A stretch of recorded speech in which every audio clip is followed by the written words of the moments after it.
Bonjour, je m'appelle Dominique Marchal. L'objectif de cette démonstration est de vous montrer un développement que j'ai réalisé dans le but de mieux représenter les champs date d'une base de données sur un formulaire Windows, et en particulier quand les valeurs des champs date sont nulles. J'ai utilisé Visual Studio 2013. Je travaille en C# et l'idée est de visualiser sur ce formulaire Windows de démonstration les enregistrements d'une base de données. J'ai créé, pour les besoins de ces démonstrations, une table très simplifiée en SQL Server, qui comprend seulement 3 enregistrements. On peut imaginer que cette table représente la liste des membres d'un club de sport ou encore d'un club de rencontre, simplifiée au maximum avec un champ nom plus prénom pour identifier la personne, 2 champs de type date, un premier enregistrant la date de naissance de la personne et l'autre la date d'inscription au club. Quand on regarde les 3 enregistrements, on découvre que pour le premier enregistrement, celui de Sabinski-Laure, on a bien une date de naissance et une date d'inscription qui sont mentionnées. Pour le second enregistrement, celui de Boulbich-René, la date de naissance n'a pas été mentionnée, peut-être non communiquée par le membre, et par contre une date d'inscription est bien relevée. Quant au troisième enregistrement, celui de Claudiard-Claudine, c'est le contraire qui s'est passé. Si sa date de naissance a été enregistrée, c'est à présent la date d'inscription qui n'est pas mentionnée, soit par oubli, soit parce que Claudine n'est pas encore inscrite au club. Nous allons maintenant faire apparaître les enregistrements individuels de cette table sur le formulaire. Avec l'onglet Source de données, nous allons faire glisser les champs vers le formulaire. D'abord, plaçons le champ nom-prénom, et puis je vais marquer une halte sur le deuxième champ, celui qui contient la date de naissance, pour constater qu'il existe plusieurs types de contrôles proposés pour représenter ce champ. Mais le type de contrôle par défaut et le plus adapté est de type DateTimePicker. Nous allons à présent faire glisser les 2 dates. La date de naissance et puis ensuite évidemment la date d'inscription. Démarrons maintenant l'application et regardons ce qui va se passer. Pour plus de clarté, nous avons disposé à gauche les enregistrements de la table tels que nous l'avons vu, et puis à droite le formulaire Windows créé. On s'aperçoit que pour la première personne, Sabinski-Laure, le contrôle DateTimePicker fonctionne très bien, puisque l'on retrouve les 2 dates renseignées, celle de naissance et celle d'inscription. On peut modifier une de ces dates, par exemple celle de la date d'inscription.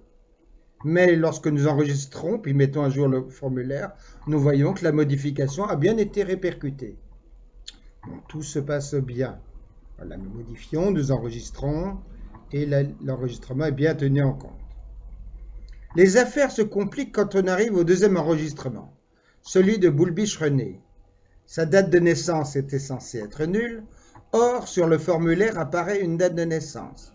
Le programme a repris la date de naissance de Laure, alors que rien n'aurait dû apparaître. Le champ renseigné est donc inexact et trompeur. Par contre, la date d'inscription qui, elle, était renseignée, est affichée sans erreur. Et comme vous pouvez aisément le deviner, pour le troisième enregistrement, c'est le contraire qui va se passer. Pour Claudine, on dispose de sa date de naissance et la valeur qui apparaît dans le formulaire est correcte. Par contre, aucune date d'inscription n'était enregistrée et le formulaire fait apparaître une date d'inscription erronée, en fait celle de René. En plus, quand on regarde de près, on s'aperçoit que ce champ, on peut le modifier, mais on ne peut pas l'annuler sur le formulaire, car ce type de contrôle ne permet pas d'annuler. Comment résoudre ces problèmes? C'est le but de ma démonstration. L'idée est de créer un type de contrôle qui permette de représenter sans erreur les dates nulles et de les mettre à jour. Ce développement, je l'ai réalisé en créant une classe que j'ai appelé nullable dateTimePicker et qui hérite de la classe dateTimePicker, ce qui permet d'hériter des propriétés et des méthodes de la classe de base. Le fait de ne pouvoir représenter visuellement un champ date nul avec le contrôle dateTimePicker vient du fait que la binding relation avec la table de données passe par la propriété value de ce contrôle. On va créer une nouvelle propriété que j'ai appelée nullableValue qui va servir de binding property entre la base de données et le contrôle. C'est le but des deux lignes d'attributs qui précèdent la définition de la classe et qui redéfinissent le binding relation en direction de cette propriété nullableValue. Voyons ici les deux lignes d'attributs.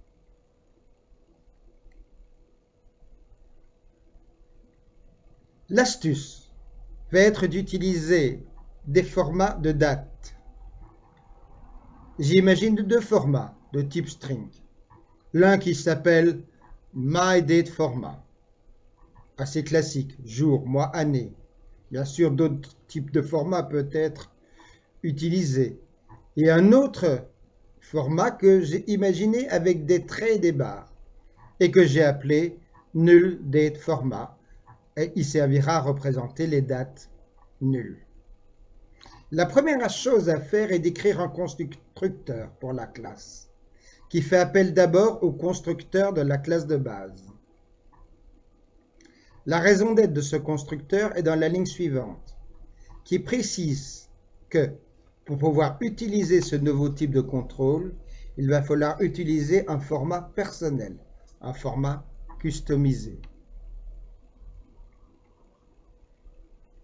Nous allons à présent passer au cœur du sujet, en créant cette propriété nullableValue. Nous déclarons d'abord un champ privé de type dateTimeNullable, le point d'interrogation ayant été introduit dans le langage C# pour permettre d'étendre des types simples comme dateTime aux valeurs nulles. Je lui ai donné un nom nullableValue avec un N majuscule et elle est initialisée à nul.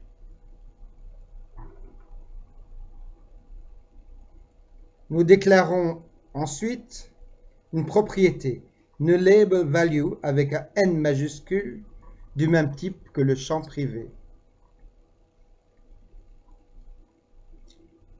Le get est tout à fait classique puisqu'il retourne la valeur du champ privé.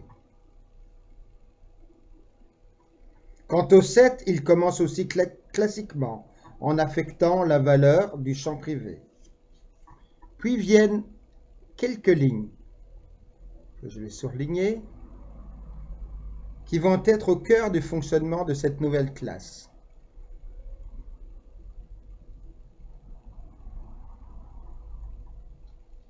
On va préciser que si la valeur du set n'est pas nulle, on initialise d'abord la valeur de la propriété value avec cette valeur.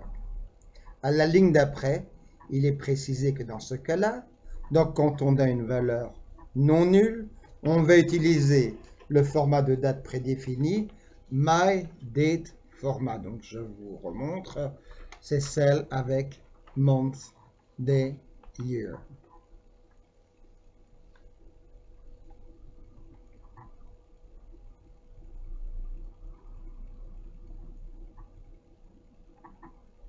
Par contre, si la valeur est nulle, une instruction précise que le format sera celui formé de traits et de barres. Donc, nullDateFormat.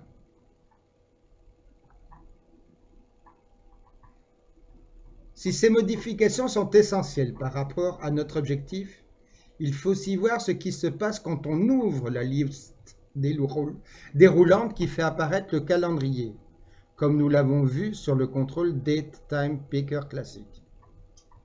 Nous avons donc surchargé la méthode onDropDown. Ici aussi deux cas se présentent. Si la valeur du champ nullableValue est nulle, on va affecter la propriété value à la date du jour. la propriété nullable_value prendra la même valeur. Quant à la nouvelle propriété original_value, je vous en parlerai un peu plus tard. Il aura un autre rôle. Maintenant se pose un autre problème. Imaginons que nous ayons attribué à une date à un contrôle, nullable des time picker, et que l'on veuille finalement l'annuler, ou qu'on le veuille annuler une date affichée, donc la passer à nul. On ne peut malheureusement effacer directement ce contrôle, donc le rendre nul. Pour y arriver, je vous propose deux méthodes. La première va se faire en surchargeant la méthode onCloseUp.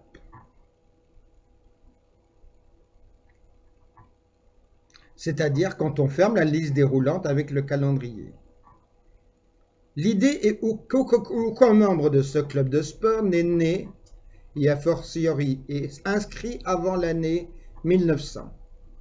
Et que donc, si une telle date est mentionnée au niveau du contrôle, elle n'est pas acceptable et est remplacée par une date nulle. Par contre, si la date retenue est postérieure au XIXe siècle, la propriété nullable_value sera alignée sur cette valeur.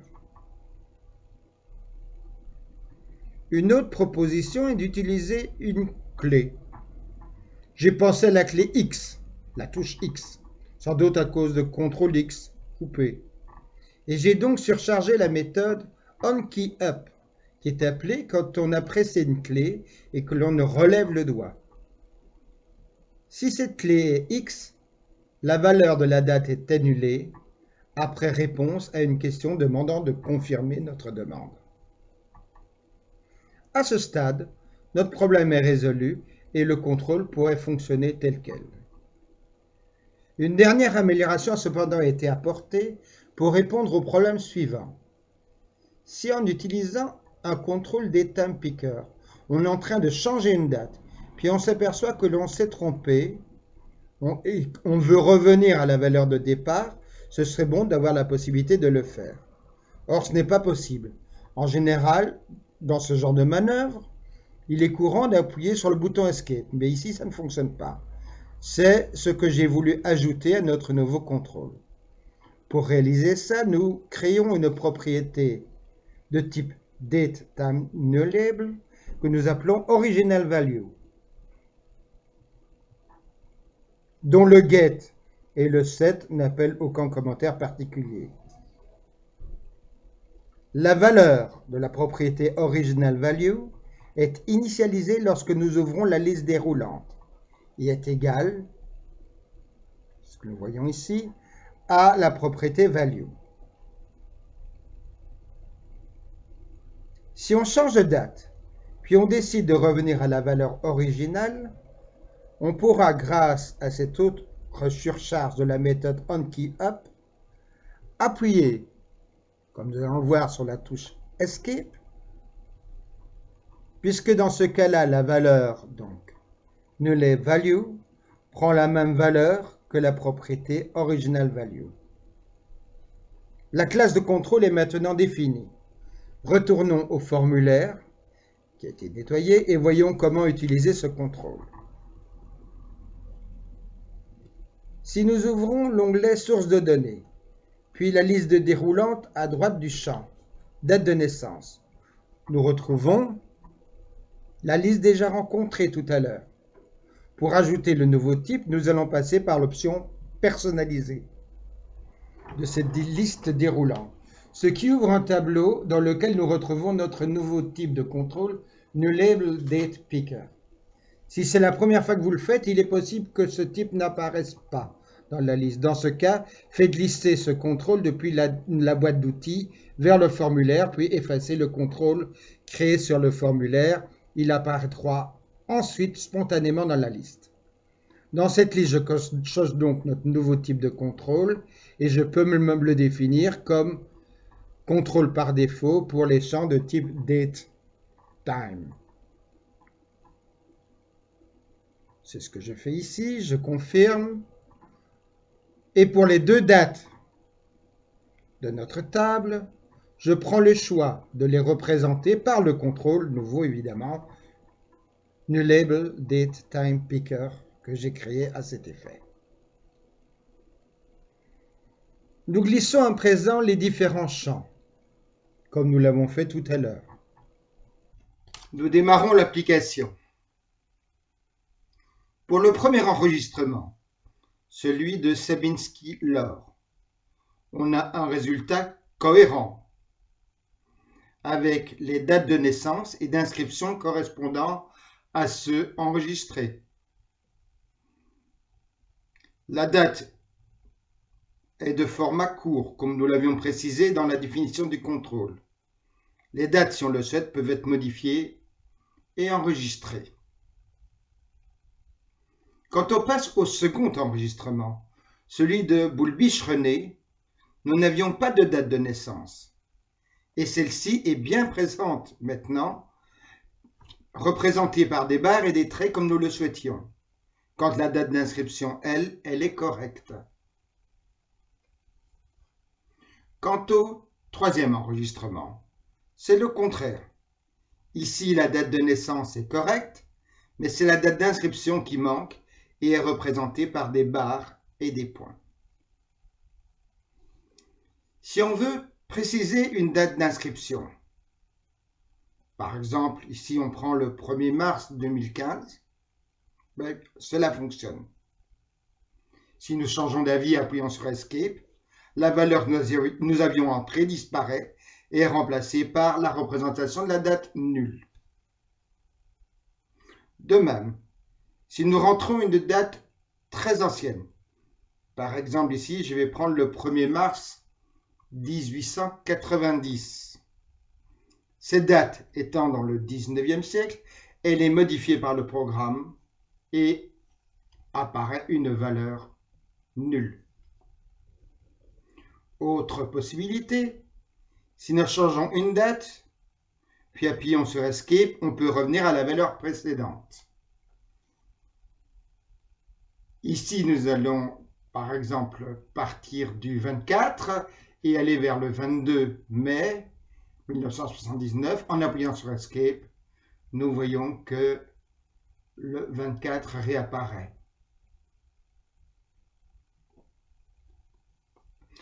De même, si nous créons ou nous avons déjà une date et appuyons sur la clé X, une demande de confirmation est envoyée, on la voit. Si nous répondons affirmativement, la valeur de la date est portée à nul.